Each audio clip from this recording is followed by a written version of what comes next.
Pakistan cricket board ने जनूबी Africa, Sri Lanka और जिम्बाब्वे के खिलाफ व्हाइट बॉल सीरीज के लिए स्क्वाड्स का ऐलान कर दिया। T20 सीरीज के लिए 15 रुकनी जबकि वनडे सीरीज के लिए 16 रुकनी स्क्वाड मुंतखब की गई है।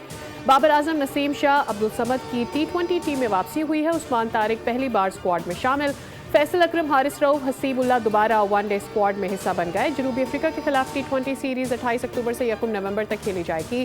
पाकिस्तान, श्रीलंका और जिम्बाब्वे के दरमियान 3 मुल्की T20 सीरीज 17 से 29 नवंबर तक रावलपिंडी और लाहौर में होगी।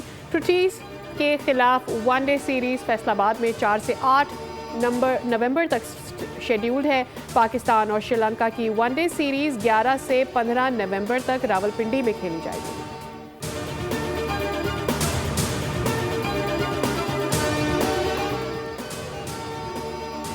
एशिया कप ट्रॉफी के मामले पर भारत की हरधर्मी बरकरार। सेक्रेटरी BCCI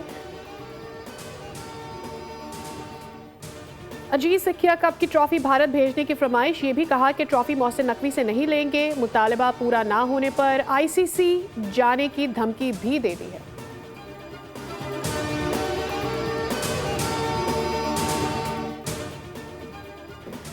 पंजाब में डाला कल्चर, बदमाशी और माफिया कल्चर को किसी सूरत बर्दाश्त नहीं किया जाएगा। रियासत के खिलाफ बंदूक उठाने वाली इंतहा पसंदों, गैर कानूनी रिहायशियों के खिलाफ सख्त कार्रवाइयाँ की जाएंगी। वज़ीर आला पंजाब मरियम नवाज की ज़ेर सदारत इजलास में सख्त फैसले। इंतहा पसंद जत्थों के इश्तिहारात, तस्वीर और प्लेक कार्ड्स पर सख्त पाबंदी और कार्रवाई होगी।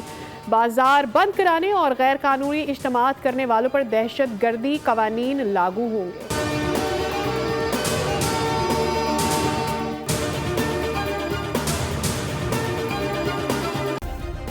सब्सक्राइब करें और बेल दबाएं ताकि कोई खबर रह न जाए।